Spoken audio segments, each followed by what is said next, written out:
Welcome to the Near Memo, a weekly conversation about search, social, and commerce. What happened, why it matters, and the implications for local. But Mike, as we transition into the discussion of the local finder, what has our near media research shown about people actually looking at review responses? So our research shows that 65% of our searchers articulate the importance of reviews. The actual number is probably higher because some people don't verbally say it and you can't even tell, they're just looking at them. But of that 60 to 90% of people who think reviews are important, only 20 or 25, less than a third of them actually read the reviews. So what we're in people's behaviors, only a third of them are reading reviews. Of those, they note that recency is important, the negative reviews are important, and business owner responses are important. So the attitudes are we want owners to respond to reviews. The behavioral stuff we're seeing is people don't read reviews that much to even notice, but it is of import to some, 15 to 25% of consumers who actually do read reviews. So I think it probably is best practice, although now, I don't know if you noticed, but GatherUp, for example, just announced a feature where you can say, auto-generate a ChatGPT response to 4 and 5-star reviews. So there are platforms that are auto-responding now on your behalf, and how will consumers... Which 58% of consumers preferred versus a 42% who preferred the human-written response. Right. I mean, that was the there was also, I think it was SEMrush. I'm not sure who did the earlier study that showed, I think it was SEMrush, showed consumers a bunch of human content and AI content across a number of different categories, email, social media posts, etc. And consistently, people preferred the AI content. And there is also research in the hotel industry, this goes a couple years back, but where they did a very large-scale study and saw a 0.25 of a star, there's a quarter of a star rating improvement amongst those hotels that did respond to reviews reliably. There was an overall rating improvement because the consumers who did review, particularly negatively, realized that people were watching them and were less likely to be negative about it. And in hotels, a quarter of a star means real money in the end. So the bottom line in all this is, even though only 20% of people actually read reviews, there still is, that's a big enough segment that it's still, I think, it still matters. It still matters, right? Yeah. It doesn't change the fact that you should be responding to reviews if you're able to. Well, and if you're a multi-location brand, to David's point on LinkedIn earlier this week, you should use one of these AI tools, and all the reputation platforms now have them, to respond to local reviews. And they couldn't be worse than the response you get from their marketing department. Oh, reach out to us and tell us your problem. We're so sorry. After you've only left the review, after you reached out to them 4 times, and they didn't fix the problem, now they're telling you to reach out to them. And it's like, well, that's when I go back and rewrite the review and say, I reached out to you 5 times already and the problem wasn't solved. So it's got to be better than that as a response, is all I'm saying. AI to put a period on the study, one of the interesting findings was that the vast majority of people would form impressions about a national brand from its local reputation, right? So the reviews of any particular location would impact the national brand, which is logical, and another reason for people to respond to reviews and pay close attention to their local reputations. So do you think, a question raised a Twitter conversation yesterday about a business that apparently is funneling a lot of their regional customers to a single location to leave reviews, which I don't know if it probably is slightly against Google guidelines because it's not a direct experience with that location, it's experience with another location. What is your take on that as a tactic in reviews? Like, let's say you have 20 locations and in 15 of them, you have enough reviews, it's fine. So you funnel them all to one location. Do you think that's ethical or not ethical? Is it Well, appropriate not or if people inappropriate? aren't reviewing the particular location. If they're in St. Louis, Missouri, and you're sending them to Austin, Texas, certainly that's not ethical. Not ethical, but highly effective. Right. That could be our tagline: unethical yet effective. All right. So Mike, you wrote a piece that was based on sort of the cumulative research we've done so far on use of the local finder. This came after the finder link, more places, more businesses, went missing for 24, 36 hours, and people started asking, "Hey, does it really matter? Do people actually click on the finder?" And what did our research say? So at the highest level, there's a big difference between the desktop behavior and mobile behavior. In the desktop, I think it was 25% click through to the finder, and in mobile, it was much higher, more like 35%. So clearly, the device you're using has a big impact, and I think that when I think about that, I think it's Google understands that, and people want fast, easy on mobile and do not want to struggle. And I think that the more places is an easy way to do that on mobile.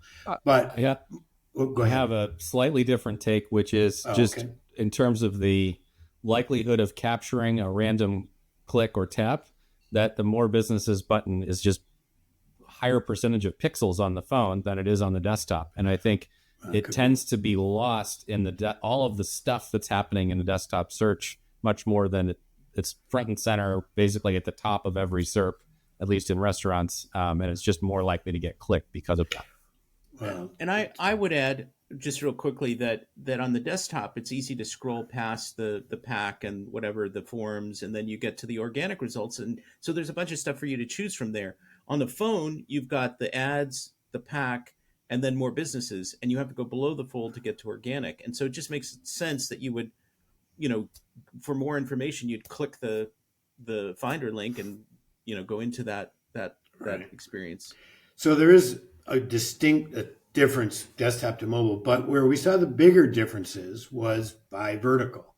For example, in the storage, where people are primarily focused on proximity and price, entrance into the local finder was much, much lower, ranged from 15 to 25%. Even in mobile, it was only 25%. It was like 16% in desktop. So it was much lower, where reviews were still a consideration there, but they were third or fourth after how close is it to me? What's the deal? What's the price?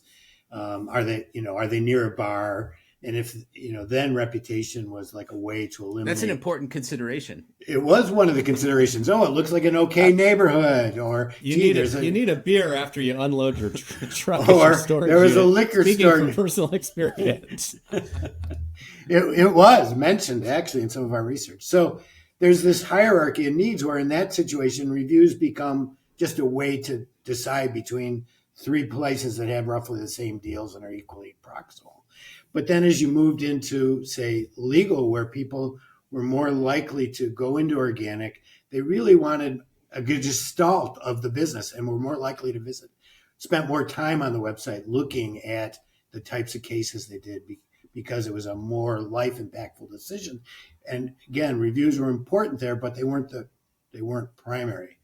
Now, in medical and restaurants, which seem like they're different, what we saw with medical was that people would move into the local finder regularly, scour the top 20 or 30 results, and pick 3 or 4 that met their criteria for the best doctor in this, that they wanted the best. And then they would do whatever beyond that. So it became a primary way of narrowing your selection down to 3 or 4. Whereas in restaurants, it was important. They would frequently go and click the button that said, show us all the 4.5s or above. They would use it as a filtering to just start. And then they would go into the local finder looking for, after they'd separated out the top ones, looking for things like food variety, ambiance, and that sort of stuff. So in the restaurant, the reviews were important, as part of this mix, top 1 or 2, like with physicians, but for different reasons, right? So And as we moved up, we saw them more frequently. So restaurant mobile was over 45% of the people went into the Finder. Physicians mobile, it was 34 or 35% went into the Finder. And in physicians, mobile and desktop were very close. So, and one of the things we saw in anytime people go into the Finder, rank becomes secondary. That there's a lot, they go a lot deeper to pick and choose, and you have a lot more opportunity in those verticals than you have in, say, storage, where you have to get their eye based on something else. So the point is that one of the primary motivations for clicking on the more places link is to find more reviewed businesses or better reviews. Right. Yes.